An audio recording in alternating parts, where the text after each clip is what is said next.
আমাদের মানুষের মধ্যে অনেকেই আছে যারা প্রেমের জন্য পাগল, আবার অনেকে আছে যারা প্রেমের পিছনে ছুটে বেড়ায় না, প্রেম তাদের পিছনে ছুটে বেড়ায়। এই দুটোর মধ্যে পার্থক্য কেন হয়?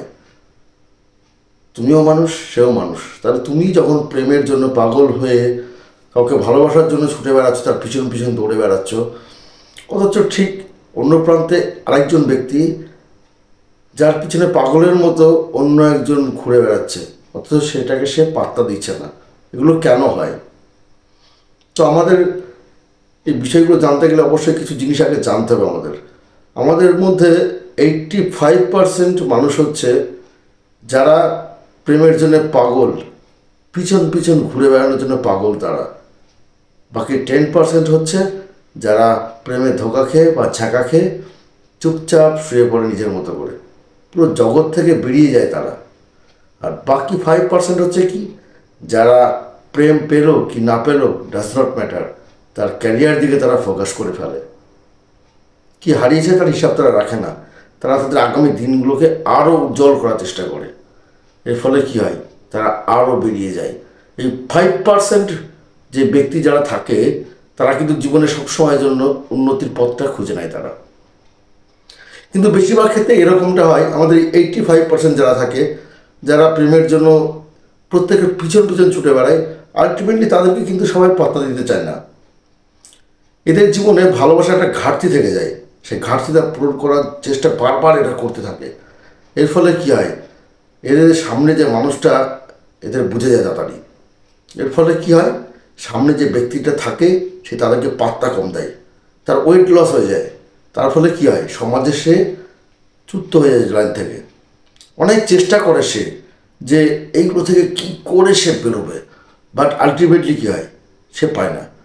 বাকি 10% কী হয়, যখন প্রেম থেকে ধাক্কা খায় বা সম্পর্ক থেকে বিচ্যুত হয়ে যায়, তখন সে পুরো অন্ধকার জগতে চলে যায়, সে আর আলোতেই ফিরতে চায় না। আর বাকি 5% চেষ্টা করে যে যেটা হয়ে গেছে সেটা ভুলে যাও, যেটা হয়ে গেছে সেটা পাস্ট ইজ পাস্ট। সে তাকায় ফিউচারের দিকে, সে তাকায় নিজের ক্যারিয়ারে ফোকাস করার জন্য, যাতে সে তার দিকে ছুটে না গিয়ে সে নিজের দিকে ছুটতে শুরু করে। তার ফলে কী হয়, বেশিরভাগ মানুষ আমরা কী চাই, ওই অ্যাট্রাকশন ব্যক্তি তার দিকেই চাই আমরা। তো যে ব্যক্তি সারা জীবন প্রেমের পিছনে না দৌড়ে যদি তার নিজের ক্যারিয়ারের দিকে ফোকাস করতে পারবে তখন জানবে সে সাকসেস। আমাদের একটা রিসার্চ করে দেখা গেছে অনেকটা ক্ষেত্রেই যে আমাদের 50% বেশিরভাগই মানুষ যারা প্রেমের জন্য পাগল, তারা আলটিমেটলি প্রেম পায় না। বা যারা ভালোবাসার জন্য পাগল, তাদেরকে মানুষ ভালোবাসতে চায় না। এর কারণটা কি? কারণ হচ্ছে এদের মেন্টালিটি দুর্বলতা, এদের নিজের মধ্যে সেই সাহসিকতাটা থাকে না। এরা সকল সময় অন্যের পিছনে দৌড়ে দৌড়ে বেড়ায়। এদের নিজেদের মধ্যে কনফিডেন্স লেভেলটা এতটাই লো যে এরা হীনমন্যতায় ভোগে এরা। আর হীনমন্যতায় ভোগা মানুষগুলোকে সহজে কেউ পছন্দ করে না। করো কি তুমি? তোমার সামনে যদি কোনো কনফিডেন্স লো লেভেল থাকে, তোমার বয়ফ্রেন্ড হোক বা তোমার গার্লফ্রেন্ড হোক, চাইবে তুমি তার সঙ্গে সম্পর্কে জড়াতে? চাইবে না। সকল সময় চাইবে তুমি তার সঙ্গে জড়াতে যার কনফিডেন্স লেভেল হাই, যে তোমাকে কনফিডেন্স লেভেল গ্রো করে দিতে পারবে তোমার মধ্যে, যে তোমার মধ্যে পজিটিভিটি দেখাতে পারবে, তাকেই তুমি বেশি পছন্দ করবে। এটাই স্বাভাবিক। তো আমাদের এই সম্পর্কের ক্ষেত্রে সেই একই জিনিস। তুমি যত একটা জিনিসকে ঘাঁটতে যাবে, দেখবে সেই জিনিসটা কিন্তু আস্তে আস্তে নষ্ট হয়ে যাবে। তুমি যত জিনিসটার প্রতি ফোকাস বেশি করবে এবং তাকে পাওয়ার তীব্র বাসনা মনের মধ্যে আনবে এবং এই বাসনা আনার মধ্যে দিয়ে নিজেকে তৈরি করবে যত, দেখবে তুমি আস্তে আস্তে সেই জিনিসটা তোমার কাছে অটোমেটিক চলে আসছে, তোমাকে বারবার যাওয়ার দরকার নেই সেখানে করে। তো আমাদের ভালোবাসার সম্পর্কগুলো এরকম। আমরা যত বেশি একটা মানুষের কাছে যেতে চাই, সেই মানুষটা কিন্তু আমাদের থেকে দূরে সরে যায়। তার কারণ কি? কারণ সেই মানুষটা বুঝে যায় যে আসলে তোমার মধ্যে কনফিডেন্স লেভেলটাই নেই।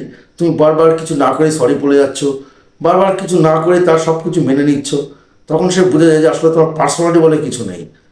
কিন্তু যে ব্যক্তিটা যখন তার পার্সোনালিটি খুব ভালো হয়, কনফিডেন্স লেভেল তার হাই থাকে, পার্সোনাল গ্রোথ যখন তার ভালো হয়, অটোমেটিক সেখানে তার বিপরীত লিঙ্গ যে থাকে সেটা ইন্টারেস্ট পায়, অটোমেটিক সেখানে তার প্রতি তার একটা টান তৈরি হয়ে যায়। তখন দেখবে সম্পর্কগুলো আরও ভালো হতে থাকে।